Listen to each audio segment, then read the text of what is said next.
Saludos cordiales, señoras y señores. Todos moriremos algún día, estemos mentalizados o no, todos dejaremos este mundo. Esa es la dura realidad a la que el ser humano ha tenido que enfrentarse desde que existe y ante la que ha reaccionado de muy diversas formas. Nos hemos acostumbrado a vivir como si no fuéramos a morir jamás, pero esta visión del fin de los días no ha sido siempre la misma a través del tiempo. A pesar de que para mucha gente la muerte es un tabú, los rituales y el arte funerario constituyen una forma fundamental de expresión humana y ofrece datos relevantes sobre la organización de la sociedad. Para hablar de todo ello, nos acompaña esta noche Soledad Gómez, profesora titular de Historia Moderna de la Universidad de Córdoba, y a quien ya saludamos. Muy buenas noches. Buenas noches, Paco. Bueno, mucha gente puede sentirse incómoda hablando de la muerte, incluso evita el tema, pero tú has escrito libros como La muerte en la provincia de Córdoba, una elaboración cultural de la experiencia de morir, o La experiencia de morir en la Córdoba del antiguo régimen. ¿Cómo comenzó tu interés por la muerte? Bueno, ante todo agradecer que te hayas acordado de mí y poder arrojar un poquito de luz sobre este tema. Pues fue muy, como todo, a lo mejor yo lo he pensado siempre, muchas veces, como las cosas importantes de la vida, fue casual. Este tema se lo habían ofrecido a otras personas antes que a mí, cuando yo acabé la licenciatura, y buscaba un tema de investigación porque tenía la posibilidad de pedir una beca de investigación a nivel nacional, y muchos otros habían dicho que no. Y a mí me dijeron, creemos que es un tema interesante para que lo pueda hacer. Me dieron un tocho, que en francés sigue, el gran libro de Bobel, que ha sido la guía, ¿no?, metodológica para todos los que hemos estudiado la muerte en España. Somos ya unos cuantos historiadores modernistas, y entonces dije que sí. A mí los retos me gustan, y entonces creía que tenía un modelo muy claro, una hipótesis para intentar verificarla, que es uno de los caminos de la ciencia. La famosa tesis, decía Bobel, de que la descristianización se produjo en Francia en víspera de la Revolución Francesa, o cuestionaba si eso era así, y entonces intentar ver si en España había sucedido un proceso similar. Y ese fue el inicio de la tesina y luego de la tesis doctoral. Incluso has analizado el momento de la agonía. No sé si eres muy popular entre tus alumnos. Bueno, creo que sí, pero, pero no todos saben que yo investigué esto. Algunos sí. La mayoría de los alumnos que me conocen pasan por digamos, generaciones en un curso y no le da tiempo, pero bastantes sí. Y luego, por eso, porque tú también lo has comentado, están en mis trabajos. Pues mira, lo de la agonía vino, que es un artículo publicado en una revista especializada, porque habitualmente no se ocupaba uno de este tema. ¿Por qué me interesó? Porque el testamento no siempre habla, casi nunca habla de la agonía. Y es decir, fue una profundización en la propia fuente del testamento, que era la base de los trabajos que yo he hecho. Testamento, inventarios post-mortem, donaciones y fundaciones, es decir, documentación notarial relativa a la muerte. ¿Por qué no hablaba el testamento? Bueno, los trabajos que hemos hecho sobre esta fuente, con un símil muy elemental, lo puede entender. No se pueden pedir peras al olmo. Es decir, cada fuente va a hablarte de un proceso, y el testamento entiende que ese es un proceso normal, natural que se da, quiero decir, y no se tiene que especificar nada al respecto. Pero yo quería saber cómo se podía hacer, qué se producía. Entonces, otra fuente indirecta, que es otro método de comparación, por el que los historiadores completamos lo que una fuente, por muy rica que sea, nos da, pues me acerqué a ello. Básicamente los ars moriendi, los libros que enseñaban el arte de bien morir. Y ese combate que se establece en la hora de la agonía. Agonía significa tránsito, paso, lucha, combate en griego, entre el bien y el mal. Y luego, pues, un cuestionario que se publica en el siglo XIX por el Ateneo de Madrid sobre costumbres, más bien etnográfico y antropológico, costumbres andaluzas, de paso, de tránsito. Entre ellos estaba la agonía. Y por eso dediqué un trabajo a esa parte del ritual, que evidentemente se da, pero que el testamento no mencionaba. Ese silencio no significa que no existiera, sino que el testamento no se considera, el notario no considera la fuente idónea para abrir de ese tránsito que pasamos todos, ¿no? Soledad, ¿qué se puede aprender del estudio de la muerte a través de los siglos? Pues yo he aprendido, bueno, lo primero desde el punto de vista historiográfico, que la muerte es histórica. Es decir, yo siempre digo a mi alumno que ser historia es que tiene tiempo, pero también que tiene rostro social. La muerte son muertos. Esto nos dimos cuenta muy tarde los que hacíamos historia de las mentalidades, porque hablábamos de la muerte descontextualizada un poco de lo social. Como la pintura son pintores o la arquitectura es arquitectos, ¿no? Pues la muerte son muertos, es decir, la Iglesia pregonizaba y pregonaba y predicaba que todos morimos. Esto es cierto, pero no todos morimos igual. Y en el antiguo régimen, cuando las exequias, las misas marcaban estatus, evidentemente no todos morían igual. Entonces he aprendido, desde el punto de vista historiográfico, dos cosas. Que es histórica y por tanto hay etapas diferentes, pero también que es social. Y desde el punto de vista humano, bueno, a mí me ha servido para intentar llevar mejor vida. Es decir, la consigna de la Iglesia era una buena vida lleva una buena muerte. Por desgracia yo he visto lo que es morir recientemente, mi padre el año pasado, y entonces prefiero él murió tranquilo, él murió rodeado de nosotros y nos pudimos despedir, y yo quiero eso para mí y para los míos. Como creo que el camino es un poco también en la frontera entre la psicología, el conocimiento de uno mismo, alejar las malas energías, pues yo quiero ser protagonista de un acto del que podemos ser, entre comillas, medio dueños, ¿no? Si la muerte te llega en un momento de lucidez. Porque del nacimiento no tenemos recuerdo y es un momento bien traumático, de paso, no tenemos recuerdo. Pero sí intentar prepararse. Y eso puede ser mejor si llevas una buena vida, es decir, bien contigo y con los demás, como lo entiendo yo. Una alta formación de conciencia también, de cada uno. ¿Se ha perdido ese aprendizaje al buen morir? ¿Se Creo oculta que sí. ahora? Se oculta totalmente, se escamotea. Gorer, que es un investigador americano, un antropólogo, habla de la pornografía de la muerte. O sea, hablamos sin problema del sexo, y eso está bien, ¿eh? Pero hablar de la muerte está mal, de mal gusto, no, es que no se hace. En parte porque también los historiadores franceses, Chauny y Ariès lo decían, la muerte es una inversión cultural. ¿Para qué me voy a preparar algo que, como mínimo, si naces en España y eres niña, tienes 83 años de por medio de vida, ¿no? En el antiguo régimen, que es la época que yo trabajo, en la Edad Moderna, la esperanza media era unos 38 o 40 años, lo cual no significaba que se murieran a los 41, es teniendo en cuenta que la mitad no llegaban a los 10 años, de cada 1000 nacidos. Entonces, claro, preparar la muerte era habitual porque cualquier contingencia que era pues un simple catarro complicado te llevaba a la muerte. O un cólico, el famoso miserere, te llevaba a la muerte. Una peritonitis era muy frecuente que ocurriera. O procesos gastrointestinales desbocados, no controlados, sin contar epidemias. Entonces, claro, era una realidad constante. Hoy eso se ha alejado, a pesar de, y esta es una clave que para los historiadores que hacemos historia de la cultura o historia de las... A mí me gusta la historia de la cultura cada vez más, nos hace interpelar. Estamos acostumbrados a ver accidentes, grandes catástrofes, la muerte en los medios de comunicación. En cambio, cuando se trata de preparar ese encuentro con lo que cada uno puede entender, que puede haber o no haber, pero esa frontera definitiva, la sociedad actual occidentalizada está escamoteando. Porque lo que no está tan desarrollado es otra cuestión, ¿no? Mientras que la muerte está más cercana o es más fácil que la sociedad caiga en esa frontera, yo creo que está más interiorizada o asumida.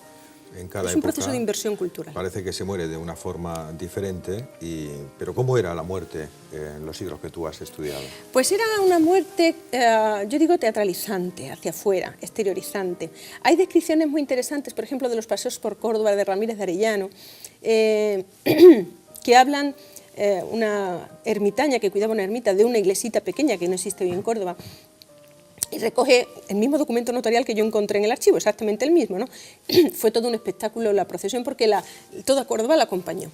Puede ser un símbolo, ¿no? Pero en realidad la muerte se escenificaba hacia afuera.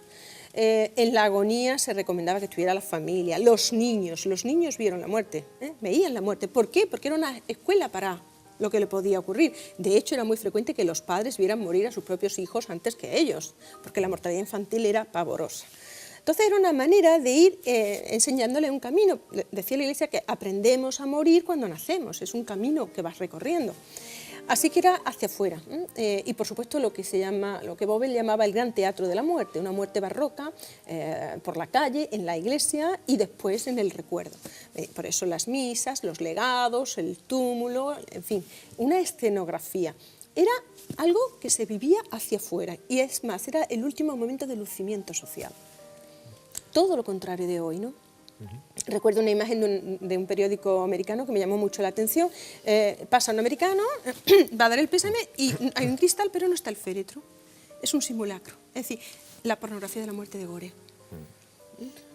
¿En qué hemos cambiado para que haya pasado ese concepto de la muerte al que tenemos actualmente? Teniendo en cuenta que en la Edad Moderna, en el Antiguo Régimen, y también hoy, pero en la Edad Moderna es más fuerte, la muerte viene en un ropaje religioso, yo creo que tiene que ver también mucho con el el cundimiento de cierta secularización en la sociedad. Es decir, si se le quita un ropaje religioso, porque la religión empieza también a contar cada vez menos en los comportamientos privados y colectivos, pues eso se desclericaliza, se desacramentaliza y se desacraliza, que son tres conceptos parecidos pero no idénticos. Es decir, un concepto sagrado que puede tener un carácter de sacramento, pero además está gestionado y manipulado por los clérigos. Así que yo pienso que tiene que ver también con ese proceso de secularización o de apartamiento de ciertas consignas religiosas propia, digo, de la sociedad industrializada y occidentalizada. Mientras más una sociedad es religiosa o tiene un sentido, un componente religioso de la existencia, la muerte, que es además una frontera desconocida, casi siempre desconocida, estoy pensando en posibles comunicaciones de muertos, que también es otro tema en el que podríamos incidir, pues mejor prepararla, mejor ponerse bien con Dios o con lo que uno crea por lo que pueda suceder, ¿no? ¿Se le tiene hoy más miedo a la muerte que en ningún otro momento de la historia? Yo creo que el temor a lo desconocido es algo inherente al ser humano e incluso deseable porque es un principio de sobrevivencia. No sé si más miedo. Está claro que se prepara menos y que se le aparta más, pero no sé si menos miedo. Yo he leído bastantes cosas sobre experiencias cercanas a la muerte, de sociedades muy diversas, de personas muy diferentemente preparadas, de niveles sociales muy diferentes, ateos, creyentes, agnósticos, y siempre hay algo que ese momento, porque nadie ha vuelto a decirlo. Claro, la experiencia cercana a la muerte no han muerto, pero una vez muerto de verdad, nadie ha regresado. Es una frontera que desconocemos, y a lo desconocido yo pienso que el miedo es natural, es humano. No sé si menos miedo, lo que está claro es que se prepara menos y que se la orilla más. Fíjate la que se está liando ahora con el ébola. Vaya, pero yo lo digo en clase cuando la enfermedad de infectos contagiosos que tenemos tan asumidas, ¿no? Que te curas de una tuberculosis, que te curas de una gripe. En la edad moderna había muchísimas enfermedades infectocontagiosas que no se curaban porque no se conocían los remedios. Ese miedo, por tanto, es legítimo porque es una garantía de supervivencia, ¿no? Ahora bien, cuando se conocen las vías de contagio y sobre todo los remedios, pues los procesos de insolidaridad no parecen tener demasiada justificación. En la Edad Moderna, por ejemplo, ante la peste, que es una enfermedad que desaparece de forma casi espontánea en el siglo XVIII en Europa occidental, no la viruela, sí, por ejemplo, que sí que se encuentra la primera vacuna a finales del XVIII, pues tenemos datos de heroísmo tremendo, como por ejemplo San Carlos Borromeo, el gran arzobispo de Milán, que atiende a los apestados en la ciudad y que muere, claro, muere contagiado, o de total insolidaridad. Y tenemos testimonios de los dos extremos. Insolidaridad no tiene justificación cuando se conocen los remedios. En el caso del ébola, a mí como historiadora no me ha sorprendido demasiado, pero lo lamento. No, porque bueno, los errores pueden ser, somos humanos y pueden ocurrir, pero es lamentable, claro. En el caso del ébola el problema es que todavía no sabemos cómo se trata. Entonces, claro, y que esto es exponencial, es decir, tiene una fase de incubación, como toda la enfermedad de infectocontagiosas, que no sabemos dónde nos puede llevar. Ojalá cuanto antes se encuentre un remedio, porque esta es la cuestión, ¿no? Está claro que pone a prueba la sociedad, ¿no? Sin duda. Enfrentarte Sin de duda. cara a cara a la muerte. Sin duda, sin duda. Esta señora me imagino cómo estará pensando, porque claro, es evidente, ¿no? Es evidente. ¿Sabe una cosa? La Iglesia entendía como un sentido o un indicio de santidad anunciar que uno podía morirse, el sentido de que era el final, de virtud por lo menos, de mujeres o de personas virtuosas, es decir, sentir que te vas a morir, que te ha llegado el momento, ¿no? Y recabando información de por aquí y por allí, de personas que saben que investigan estos temas, curiosamente muchos me han dicho, no, sabía que se iba a morir, o percibía que era su último momento, ¿no? Bueno, como digo, cuando esto sucede, como no sabemos qué hay detrás o qué hay después, mejor estar preparados según las creencias de cada uno. Esa gestión de la muerte es lo que le ha otorgado tanto poder a la Iglesia. Sin duda, a todas las confesiones religiosas, a todas, pero mientras más una institución eclesiástica es más poderosa, es un sistema, y la Iglesia Católica lo es, más fuerte es ese control y más se rearma, porque como no sabemos qué puede ocurrir, lo que está en juego es la salvación, nada más y nada menos, eterna, o la condenación, nada más y nada menos que eterna, pues claro, es un poder impresionante para controlar y dominar las conciencias. De ahí el poder enorme de los confesores reales. Los reyes cuando viajaban siempre llevaban consigo su cocinero, su médico y su confesor. Y la figura del confesor era a veces axial en los nombramientos que hacían los reyes en la corte. Pues claro, eran los que tenían en sus manos la conciencia. Y eso afectaba también a los nobles. Es decir, que por encima del poder que tenía la nobleza, que era impresionante, la Iglesia era enorme, enorme. Porque claro, lo que tenía en tus manos era el que te suelven o te condenan. Vaya, y eso no es poco poder, ¿eh? Hombre, claro. Y ese solo lo tiene el que lo puede hacer, el que puede administrar los 3 últimos sacramentos, que era la confesión, la comunión y la extremaunción. ¿Cuál es el récord de misas que se han dado? Miles. De hecho, había misas perpetuas, o sea, que tendrían que seguir diciéndose, se tendrían que seguir. Lo que ocurre es que van vinculadas a un sistema de fundaciones que, claro, el proceso desamortizador, todo eso lo cambia, lo modifica. Pero el noble, el rey, el poderoso, lo que instituye son misas para siempre, perpetuas. Era una forma de inmortalidad también, una forma de que se acordaran siempre de ti y por si quedaba todavía algún restillo, pues que el tiempo en el purgatorio se aliviara lo más rápido posible, ¿no? Bueno, la idea de purgatorio es una genialidad para bueno, esto fue un descubrimiento. El de Goff le llama el negocio de la salvación. Yo hablo desde el punto de vista de la historia, sí, historiadora. Las creencias de cada uno quedan al margen, pero tiene ese título tan sugestivo, el nacimiento del purgatorio.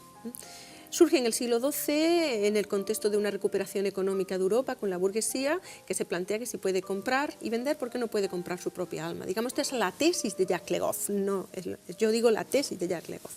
Pero la verdad que a partir de ahí, pues sí, es verdad que se genera, digamos que una especulación sobre la salvación que a la larga desata en 1517 pues la gran controversia de Lutero, ¿no? Porque las indulgencias, que era una forma de comprar esos días en el purgatorio, pues se había convertido en un abuso y en un grave problema de poner los ritos por encima de la fe. Ese es otro mundo complicado. Soledad, ¿qué se aprende de los cementerios? Son libros abiertos. Yo siempre que llega alguien, porque he colaborado alguna vez con CECOSAN y todavía alguna persona se acerca, le digo que hay que estudiarlos, se aprende muchísimo. A mí me gustan, pero no es por morbo, no es que encuentro paz, silencio, a mí me gustan, pero además es que estéticamente son bonitos, algunos son muy bonitos. Es famoso el de Casa Bermeja, ¿no?, en la provincia de Málaga. Pues aprende esto, que la muerte es social. Usted se ve las capillas más antiguas, los túmulos más antiguos, casi todos se remontan, los cementerios más antiguos a la segunda mitad del XIX que se hayan conservado, otros ya son incluso posteriores, pero conservaron algo de la primera etapa.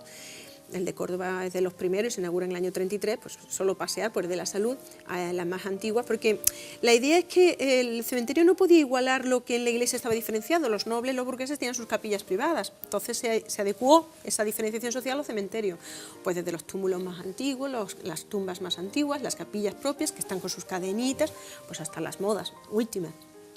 Pero es un tema para estudiar. Yo animo, sobre todo los de contemporánea, porque es un tema contemporaneista, a que se haga una tipología, a que se estudien los pequeños currícula que ponen, o epitafios, hay de todo. Las esculturas sí las llevan, ¿no? Entonces, a mí es un mundo que me parece interesante solamente por la paz y el silencio, ¿no? Sí. ¿Y en epitafios qué es lo más curioso que te has encontrado? Pues yo le recomiendo el libro de Carandel. El libro de Carandel, porque Carandel, que también ya falleció, que lo llevamos a un seminario que tuvimos en Fuenteovejuna hace años, él tiene un libro sobre los epitafios de Celtiberia, como él llamaba, ¿no?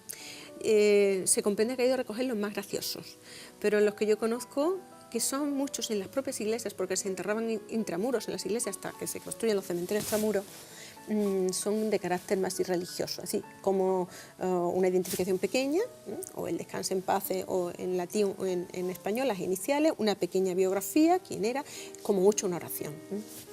Si es noble, incluso un pequeño currículum, pero por lo menos de sus cargos más representativos, el escudo, pero eso está por hacer. Es decir, que hay una tipología que hacer, porque claro, yo acabé mis estudios sobre la muerte pues cuando acaba el antiguo régimen, en la frontera de la muerte de Fernando VII.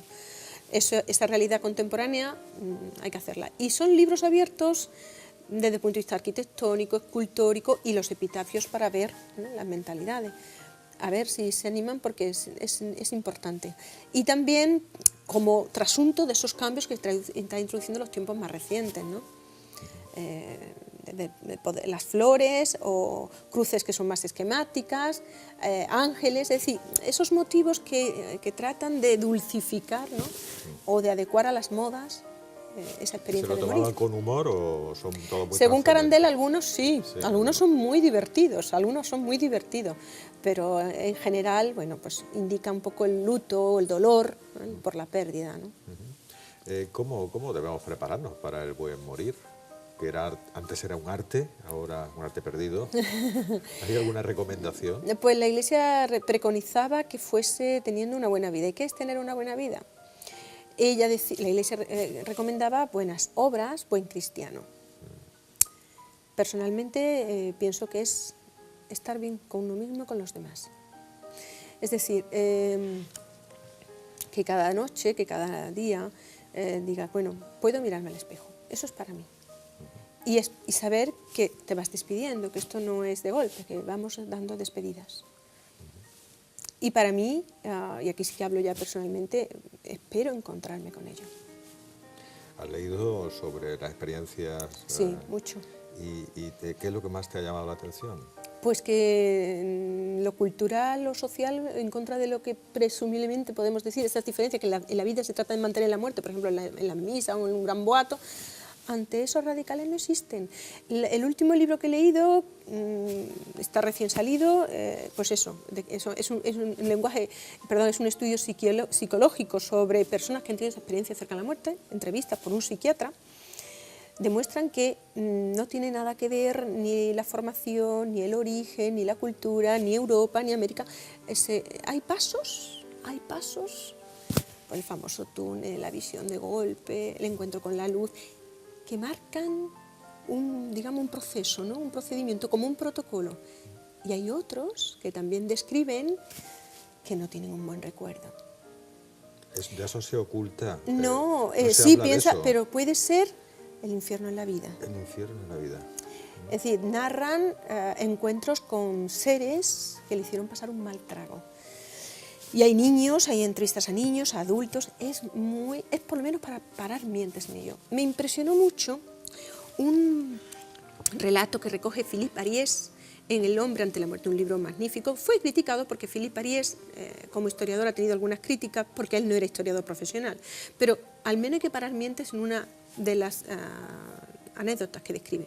Dice que cuenta que cuando se abrió Auschwitz, se encontraron, donde hubo, claro, como sabemos todos, muchos judíos, pequeñas palomitas dibujadas en la pared. La paloma, la luciérnaga o la palomilla, siempre ha representado culturalmente el alma. Bueno, narraba Tolstoy, creo que en los hermanos Karamazov, creo recordar que el padrecito, cuando iba a morir, y sus siervos se volvían a la pared y dibujaban una pequeña palomita. Yo lo dejo ahí. Es decir, el historiador, el espacio y el tiempo es distinto, pero el hecho es que coincidía.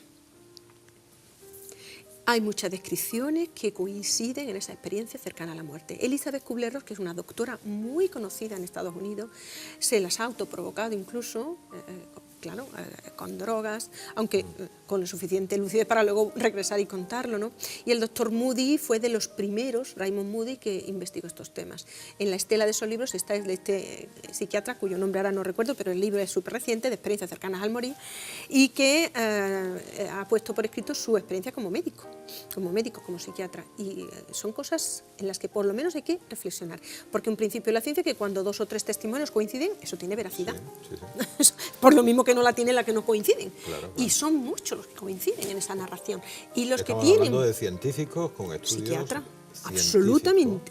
absolutamente. Y narra además esas experiencias más desagradables donde se han encontrado, pues, digamos, con el infierno en el tránsito, ¿no? Y luego, cómo eso les ha cambiado la vida a todos los que han sufrido esa experiencia. Para valorar más, para eso. Intentar, yo digo siempre, ser mejores, ser buena gente. Soledad, por curiosidad, ¿por qué San José es el patrón de la buena muerte? ¿Por qué el carpintero? Sí, es verdad.